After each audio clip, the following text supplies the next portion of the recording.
네, 안녕하세요. 반갑습니다. 네, 범어동 지역 3월달 한번 살펴봅니다. 범어, 오르는 신용이라도 지난번에 범어동의 뜻을 한번 찾아봤는데요. 음, 물고기의 형상, 뭐 산의 모양이 그렇다는 말도 있고, 뭐 동네 모양도 그렇다는 말도 있고, 아마 물고기의 산의 모양이 그 모양을 닮았다고 이야기하는 것 같습니다. 범어동의 인구는 대략 한 7만 명, 7만 명. 뭐 월배도 지난번에 잠깐 찾아봤었죠. 내용 다시 가져가 봤습니다. 까먹었을까 봐요. 달빛골 아시나요? 달빛골. 그 달빛골의 이름을 따서 달이 달이 월이니까 뭐 요렇게 등배자하고 뭐 이렇게 붙어 있네요. 네. 아무튼 이 범어동도 과거에 한때는 달성군이었다. 월배를 까면서 주로 이야기하는 부분이 거기 뭐 옛날에 달성군 뭐 월배면 아니었냐 뭐 이런 이야기가 있었는데 마찬가지로 예. 과거의 대구의 면적은 지금보다 훨씬 더 좁은 상태였으니까요. 지금 뭐 범어동 대단하다. 한때 뭐 서구가 대단했던 시절을 아시나요? 네, 강변 따라서 엄청난 공단이 들어서고 했을 무렵 서구가 잘 나가던 시절이 있었습니다. 대명동이 잘 나가는 시절도 있었어요. 자, 이런 시절을 다 뒤로 하고 지금은 네, 범어동 알아주는 동네가 되어버렸습니다. 서구 대명동 이런 데 잘 나가던 시절에는 범어동은 허벌판이었을 거예요. 자, 오늘 제목 붙인 이유는 잘 나가는 신용이라도 해봐야 되지 않겠냐 그런 의미인데요. 작년 노란색 선을 따라가 보시면 거래량이 서울 기준으로 6천, 7천, 8천 나오던 무렵 범어동도 만만치 않았습니다. 거래량 거의 100건에 육박할 정도의 모습을 보여줬습니다.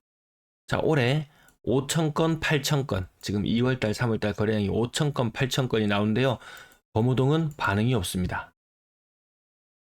뭐 양극화라고 이야기할 수도 있겠지만 같이 오르는 신용도 하지 않더라. 근래 제가 실거래 가격을 소개시켜 드릴 때 거래량이 그닥 나오지 않죠. 6억 이상 거래 자체가 많지 않을 뿐더러 범어동 거래 자체가 그렇게 많지 않은 모습을 보여주고 있습니다. 월 거래량 40건 정도. 예년 평균 50건을 조금 더 넘어가는데요. 거기에는 조금 못 미치는 그런 거래량을 보여주고 있습니다. 자, 대구 전체 매물이 4만 개. 그 중에 월별 거래량이 한 2천 개 정도 된다고 치면요. 요 거래되는 확률이 요 정도죠. 수성구 범호동 매물은 2천 개 정도. 매물은 2천 개 정도. 근데 실거래는 40개 정도. 고가의 아파트 대구의 평균 거래량보다 좀 못한 상태다. 요 정도만 아시면 되겠습니다. 자, 범호동의 매도 물량 2천 개 정도. 2천 개 정도. 연초에 1,800개. 요것도 마찬가지 잘 나가는 동네건 뭐 어떤 동네가 되었건 해마다 이 매물의 층위가 높아지는 것은 피할 수가 없는 것 같습니다. 그렇다고 뭐 범어동이 신축이 안 생기는 것도 아니고 신축을 지을 땅이 없는 것도 아니고 지으려고 마음만 먹으면 범어 2동 같은 경우에는 한정없이 지을 수 있습니다. 자, 범어동의 전세 물량 400개 정도, 월세 물량도 400개 정도, 전체 임대 물량 800개 정도라고 생각하시면 되겠고요. 아파트 거래량 아까 40개 정도. 근데 건당 거래 대금이 이 정도 되죠. 400억. 한 채 한 10억 정도씩 한다고 보면 됩니다. 9억, 평균적으로 9억, 10억 이 정도. 이게 맞죠. 이게 올해가 좀 이런 피크 죄송합니다. 피크들이 찾아오는데 이 범호동에는 아직까지 거래량의 피크가 찾아오지 않고 있습니다.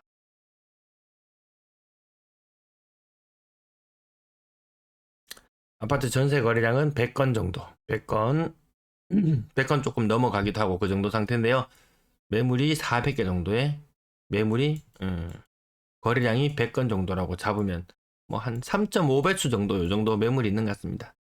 많았을 때는 범호동 지역에 요런 시절이죠.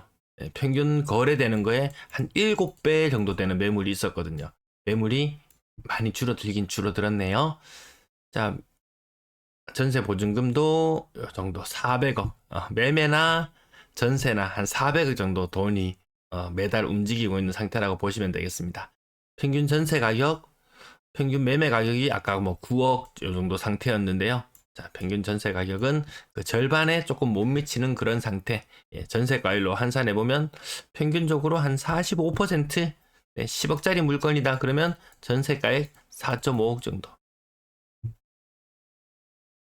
더 신축일수록 전세가율은 조금 더 높은 것 같긴 해요.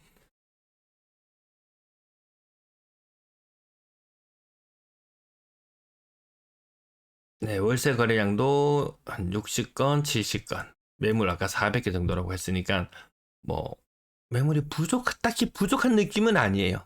부족한 느낌까지는 아니다. 마지막으로 실거래 가격 짚어보고 마칠게요. 임대 거래량이 한 달 평균 한 180개 정도 나오겠네요. 1월 달은 좀 부족했고요. 2월 달은 조금 더 늘어날 거고 한 200건까지도 나올래나?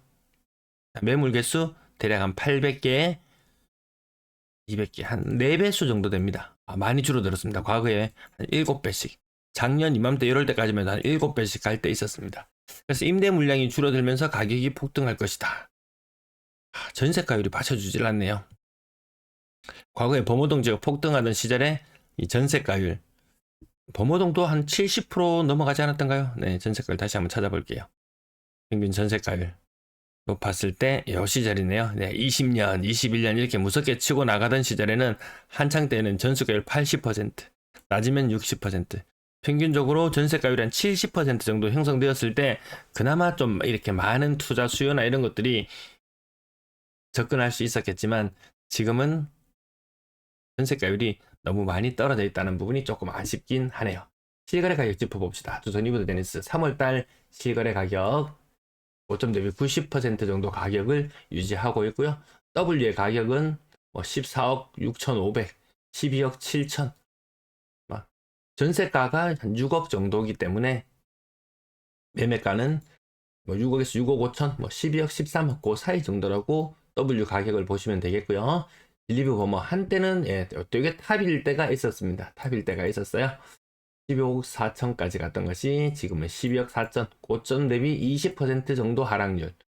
제가 부산을 방송하면서 말씀드리는 부분이 부산의 고가의 아파트들이 고점 대비 20% 하락률입니다.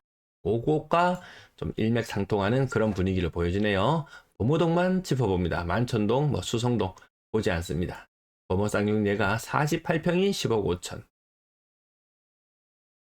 빌리브 범호 2차 33평 2층이 10억 4천. 범호 센트럴 푸르지오 10억 3천. 거래가 그렇게 또 많지는 않습니다. 세대수 대비해서 범호 쌍용예가 44평 9억 7천. 범호 쌍용예가 3월달에 거래가 몇 건 있었고요. 자, 범호동 자체만 딱 놓고 보면 그렇게 많지 않습니다. 제가 범사만삼하고 범호동하고 이렇게 수치를 딱 나타내 봤을 때 오히려 범호동의 평균 거래 가격이 조금 더 높은 모습을 보여줬습니다. 그래서 제가 범사 만삼을 빼버리고 범사만 하더라도 대구에서 제일 잘 나가는 동네의 분위기를 살펴볼 수 있겠다 해서 이렇게 다뤄드립니다. 그 부분 몇 번 말씀드려서요. 왜 만촌동은 빼는데 그렇게 말씀하지 않으셔도 괜찮을 것 같습니다. 힐스테이트 범어 센트럴 8억 9,500.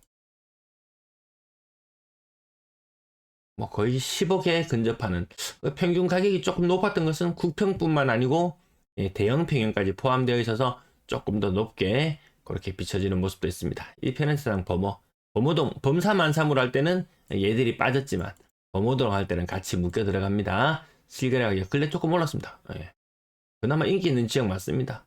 좀 인기가 좀 요것보다는 조금 덜한 지역들은 이렇게 차트상으로 보시면 얘들이 반등하고 가다가 다시 꺾이는 지역들이 생각보다 많거든요. 요 정도 가격을 유지하는 것만 해도 사람들이 선호하는 건 맞구나. 또 한편으로는 야, 이렇게 반등했는데 또 얼마나 더 오를 여지가 있을까? 또 그렇게도 한번 생각해 볼 수 있겠네요. 7억에 못 미치는 가격, 7억을 조금 넘어가는 가격, 그렇게 혼재되어 있는 그런 상태로 보시면 되겠습니다. 범어목련 오랜만에 거래 나오는 것들도 보이고요. 자, 이 정도 살펴보면 그래도 웬만한데 다 살펴봤겠죠. 범어 우방 범어타운 이 거래가 언제 되고 2019년도에 거래되고 다시 거래되었던 건가요? 거래가 정말 오랜만에 나왔었는데 2019년 7월 달에 거래되고 25년 3월 달에 거래됐습니다. 2019년 7월 이전에는 2017년 2월 달에 거래되었었고요.